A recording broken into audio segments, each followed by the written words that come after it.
Assalamualaikum warahmatullahi wabarakatuh.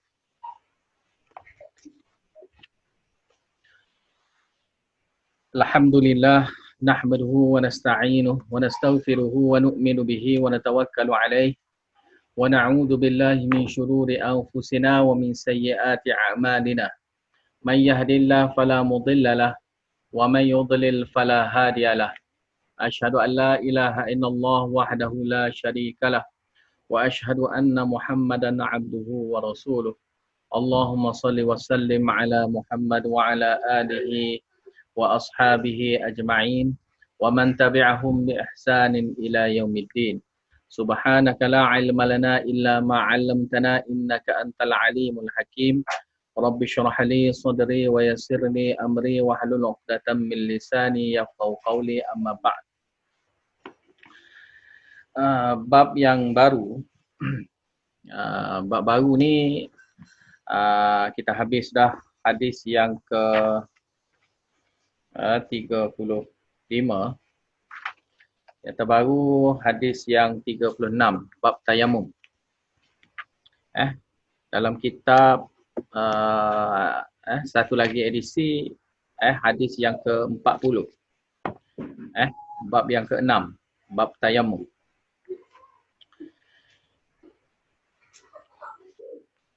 Hadisnya An Imran ibn Husain radhiyallahu anhu anna Rasulullah sallallahu alaihi wasallam ra'a rajulan mu'tazilan lam yusalli fil qaumi faqala ya fulan ma mana'aka an tusalliya fil qaumi faqala ya Rasulullah asabatni janabah wala ma faqala sallallahu alaihi wasallam alayka bis sa'idi fa innahu yakfika.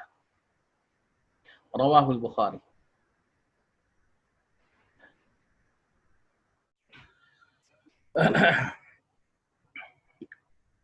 Hadis yang ke-36 An Imran bin Husain, daripada Imran bin Husain radhiyallahu anhu anna Rasulullah sallallahu alaihi wasallam, sungguhnya Rasulullah sallallahu alaihi wasallam ra'a rajulan, dia melihat satu orang lelaki mu'tazilan, duduk menyendiri tanpa dengan orang lain, berpisah dengan orang lain, yakni lam yusalli fil qaumi, dia tidak solat bersama dengan orang ramai.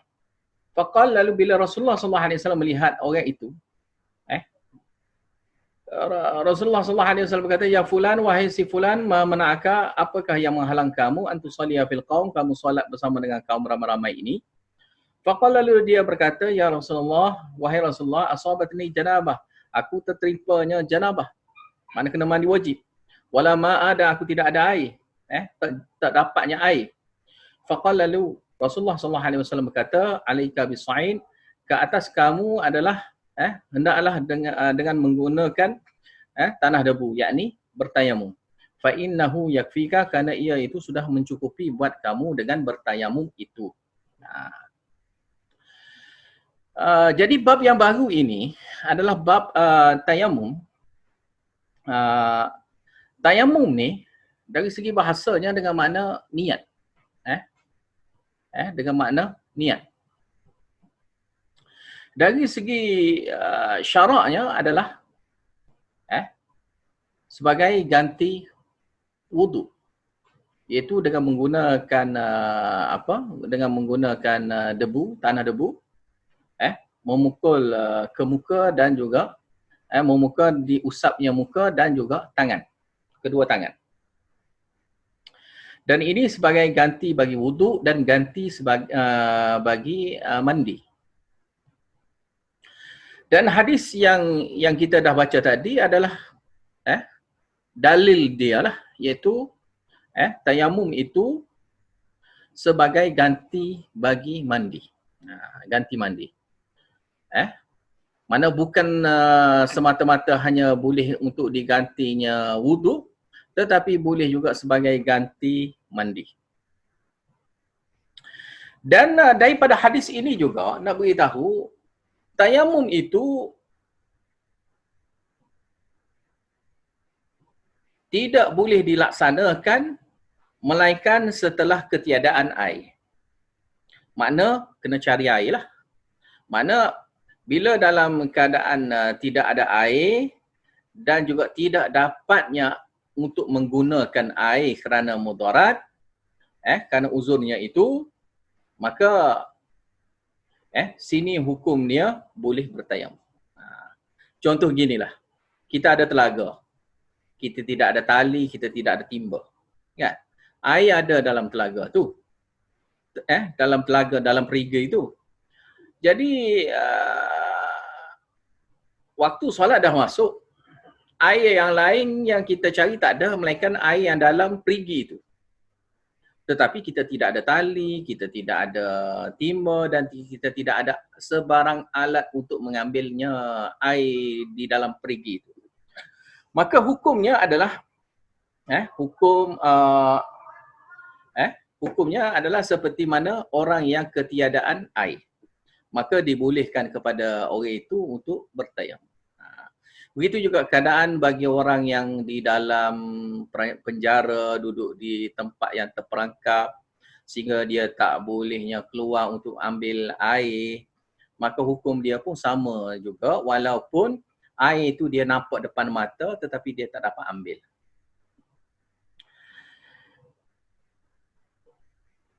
Dan daripada hadis ini juga nak beritahu, satu orang imam, satu orang ulama itu, orang alim itu, satu orang itu bila dia melihat kekurangan yang berlaku oleh perbuatan orang lain, mana bila dia tengok orang lain itu melakukan perkara yang kurang, perkara yang salah dalam amal ibadah, maka daripada hadis ni nak beritahu jangan terus menghukum. Bertanya terlebih dahulu, biar kita tahu apakah alasan dia tidak buat amal itu secara sempurna. Boleh jadi dia tak tahu, boleh jadi dia ada alasan-alasan yang lain. Maka pentingnya tidak dicela dia, tidak dikutuk dia, tidak dikecam dia terlebih dahulu. Bahkan kita bertanya dahulu pada dia, biar dia kemukakan alasan.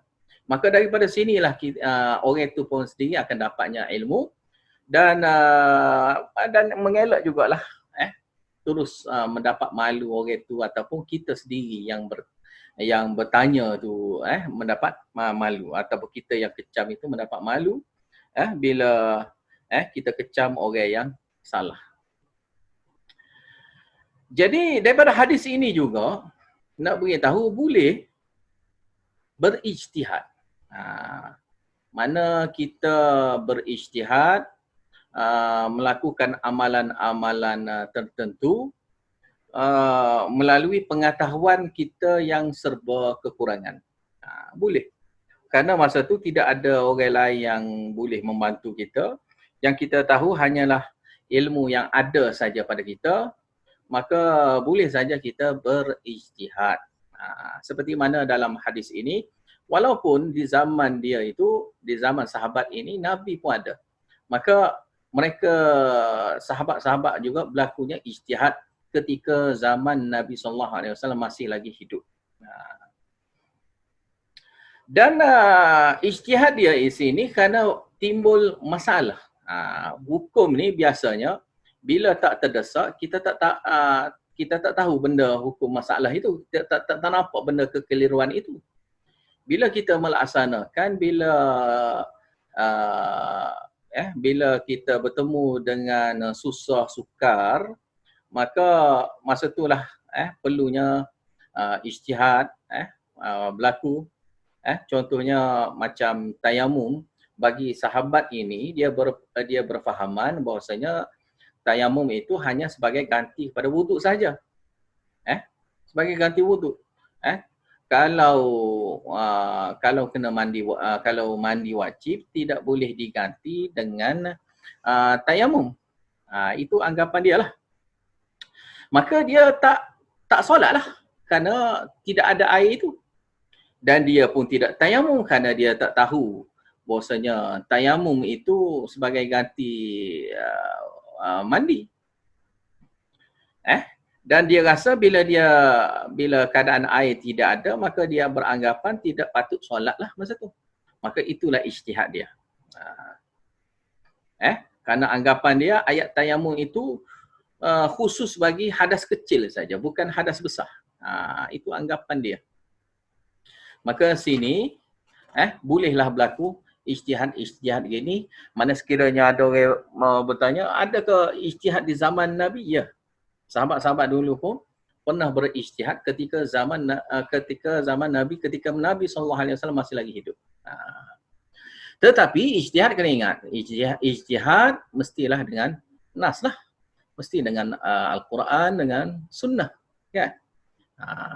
Maka sekiranya tidak ada, maka apa yang ada kaitlah dengan Al-Quran, dengan sunnah. Apa yang ada kait dengan Al-Quran, dengan sunnah. Ataupun kalau pembahasan usul fiqh, kita panggil qiyas dan sebagainya lah. Okey, jadi habislah situ hadis yang ke-36. Hadis yang seterusnya, hadis yang ke-37, an Ammar ibn Yasir radhiyallahu anhuma qala ba'athani an-nabiy sallallahu alaihi wasallam fi hajah fajannabtu fa'ajnabtu falam ajidil ma fatamarraqtu fi as-sa'id kama tamarraqu ad-dabah thumma ataitu an-nabiyya sallallahu alaihi wasallam fadzakartu dzalika lahu faqala inna ma kana yakfika an taqula bi yadayka hakadha thumma daraba bi yadayhi al-ardha darbatan wahidatan thumma masaha ash-shimal 'ala al-yamin wa zahira kaffayhi wa wajhahu. Daripada Ammar bin Yasir radhiyallahu anhuma, dia berkata, Nabi SAW pernah mengutus aku dalam satu beberapa hajat tertentu. Fa'ajnabtu.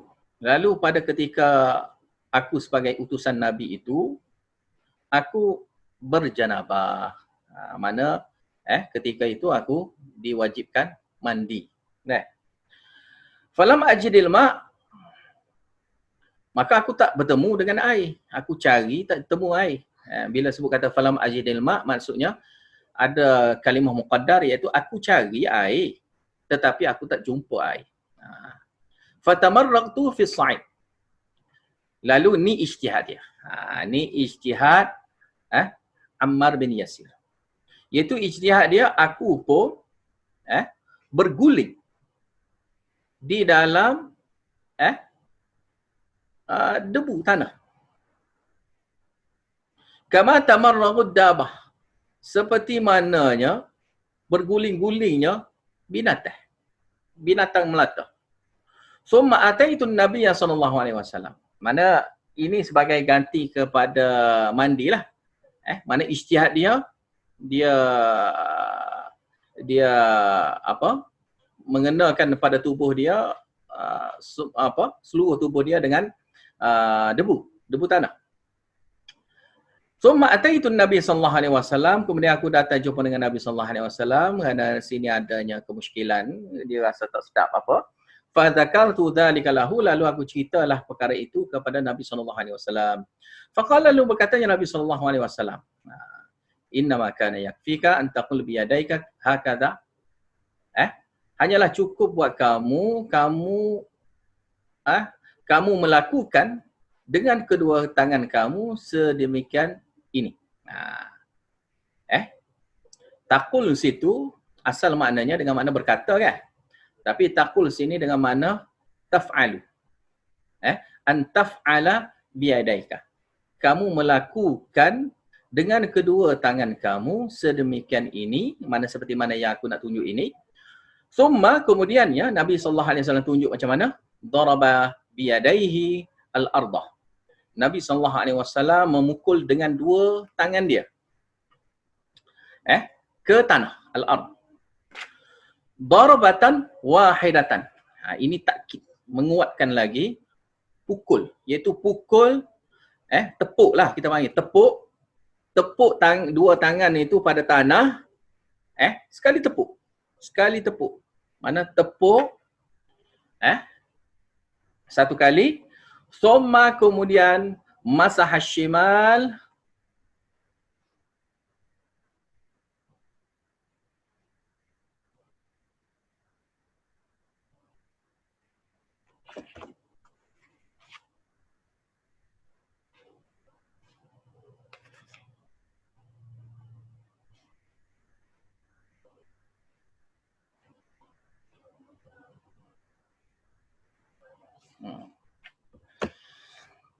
Summa kemudian ya masah shimal, Nabi SAW menyapu yang kiri, tangan kiri,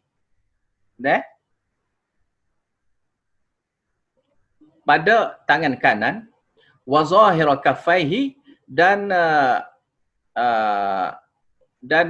mana ditapak, mana digabungkan kanan ke kiri, kiri ke kanan, sama ya tu, wa zahira kaffaihi, dan dia sapukan di zahir tangannya, dua tangannya, wa wajahu, dan mukanya.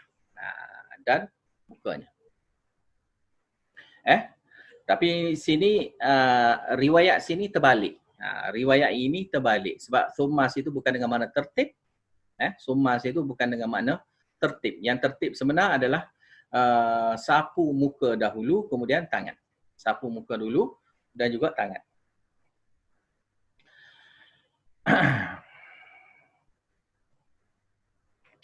Mana kesimpulannya Nabi SAW ajarkan kepada Ammar bin Yasir supaya bertayamum saja sebagai ganti kepada mandi. Sebagai ganti pada mandi. Hadis ini seakan dengan hadis sebelum pada ni lah. Cuma berbezanya hadis yang sebelum pada ni makna tak ada tayamum langsung. Cuma yang ini pula bertayamum dengan keseluruh tubuh. Dengan dia berguling-guling dalam tanah. Ikhtilaf ulama. Melalui hadis ini berlaku khilaf besar di kalangan ulama.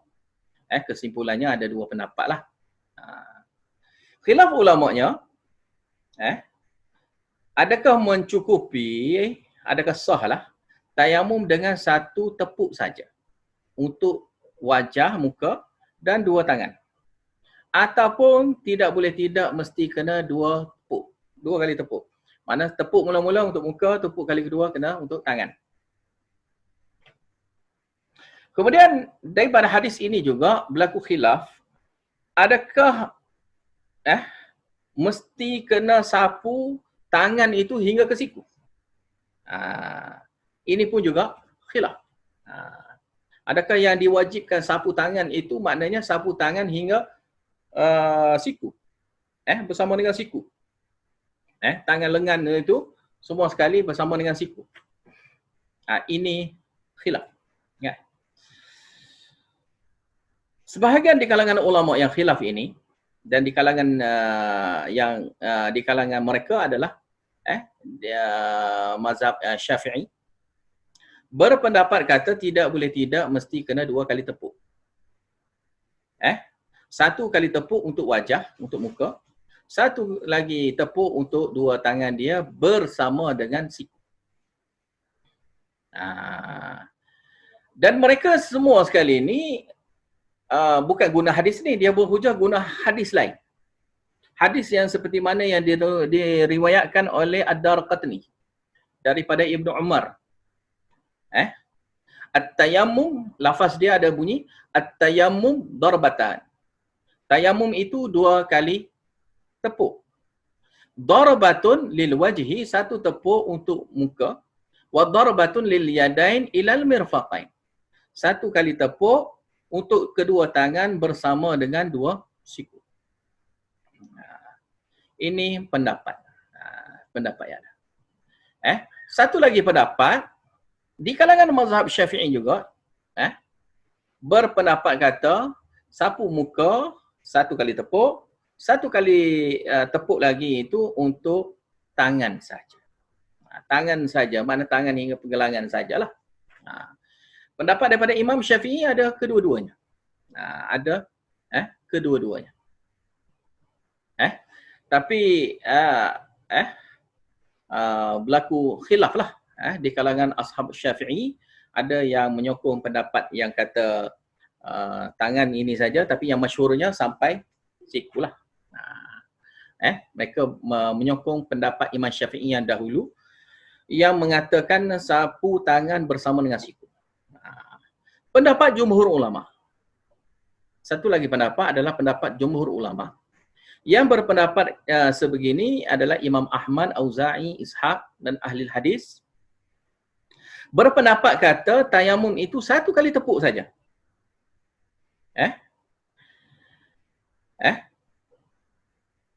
Kerana dalam hadis, hujah dia adalah kerana dalam hadis tidak disapu melainkan di wajah dan dua tangan. Mengikut hadis yang sahih. Muka dan tangan saja. Tidak disebut sampai ke siku. Tidak ada. Antaranya hadis Ammar ini.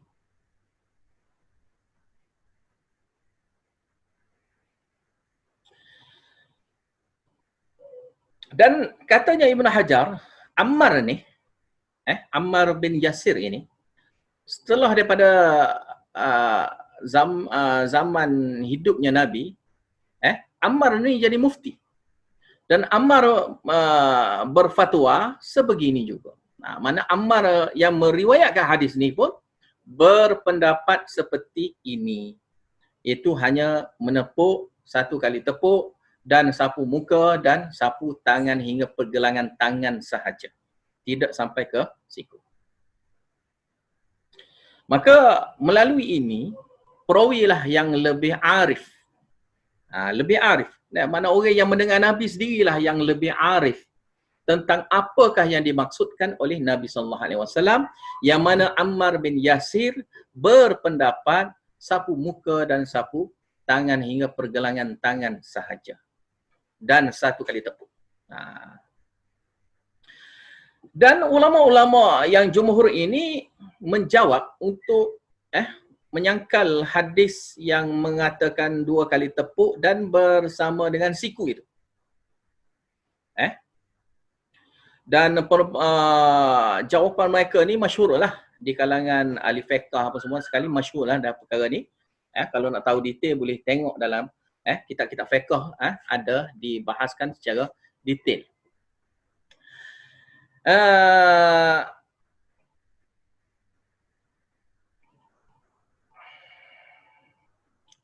Katanya Ibnu Abdul Barri, dia berkata, kebanyakan asar yang marfu'. Sebab hadis tadi, hadis yang riwayat Ibnu Umar situ adalah hadis sahih, sanad dia sahih tapi mauquf. Bukan sahih yang marfu'. Mana hanya terhenti kepada sahabat. Mana boleh dikatakan itu adalah fatwa saja. Fatwa sahabat. Tetapi itu pun khilaf. Itu pun khilaf. Hanya dari segi sanad yang sahih. Mana kalau siapa-siapa yang belajar hadis dalam perkara ni, bila ulama kata sanad dia sahih, dia tak kata ini hadis sahih. Dia tak kata gitu. Sanad perawi-perawi hadis ini sahih. Dia berbeza. Walaupun macam sahih tapi tidak sahih. Sebab apa? Matan dia tu ada bercanggah dengan yang sahih biasanya. Bila dia kata isnaduhu sahih, sanad-sanad dia tu sahih. Kan? Kenapa ahli hadis tak kata hadis ini sahih? Dia tak kata gitu. Perawi-perawi hadis ni sahih. Mana seolah-olah ada ayat tergantung. Ayat tergantungnya tapi macam gitu. Tapi matan dia ada masalah. Matan dia tu ada masalah.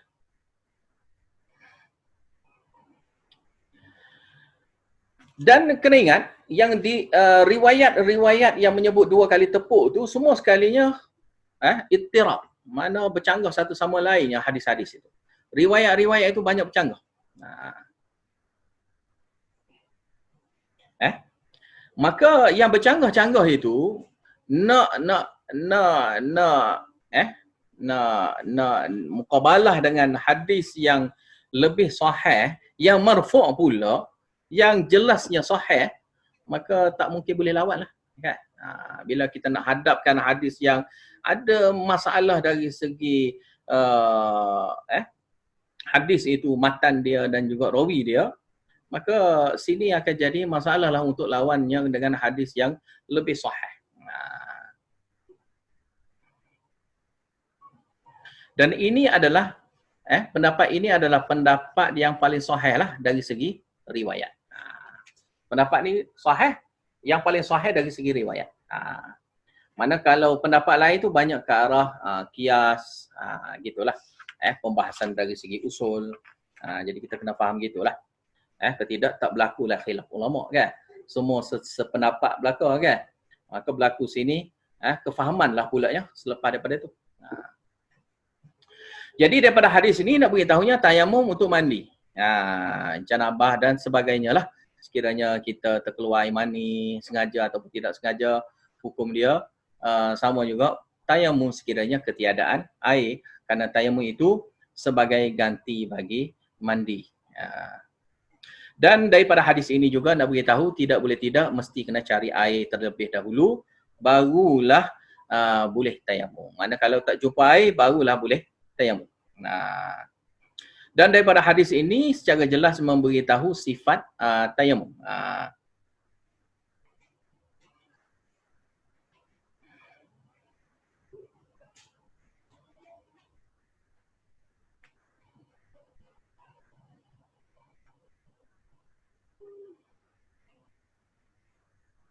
Manakala hadis ini yang beritahu tangan dahulu kemudian muka, itu bukanlah kerana tertib. Sebab dalam riwayat-riwayat yang lain, yang sahih, yang banyak-banyak, semua beritahu muka kemudian tangan. Dan yang menguatkan lagi adalah Al-Quran lah. Wamsahu biwujuhikum wa aydikum min. Mana hendaklah kamu sapu muka kamu dan juga tangan kamu dengannya. Famsahu biwujuhikum wa aydikum min. Itu dalam ayat Quran ada beritahu. Iaitu sapulah muka kamu, itu adalah ayat Al-Quran.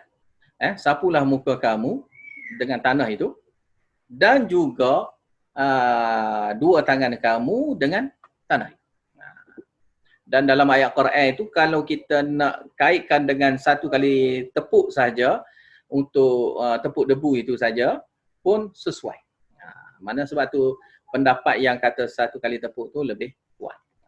Mana kesimpulannya cara dia lebih kurang ginilah, mana tepuk di tanah, kemudian tepuk tu kita sapu muka. Kita sapu muka. Tidaklah kita masuk gini, masuk ke celah-celah, tak perlu.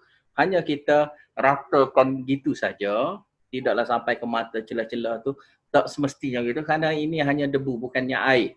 Maka kita sapu muka kita yang kadarnya saja, tanpalah yang kalau ada orang ada janggut tu pula nak masukkan debu-debu pula dalam janggut. Tidak. Itu tidak sama dengan cara berwudu. Sapu saja di permukaan saja, yang zahir ini saja. Kemudian sapu tangan kiri. Tangan kanan, tangan kiri, habis. Sebab ni pun dah kena. Tapak tu dah kena. Maka sapu tangan kanan, sapu tangan kiri. Maka habis. Niat tayamum tu penting lah. Kan? Niat tayamum tak perlu sampai dengan lafaz. Hanya niat di dalam hati tayamum. Dan bila buat gitu, mana bukan saja-saja mesti kerana tayamum.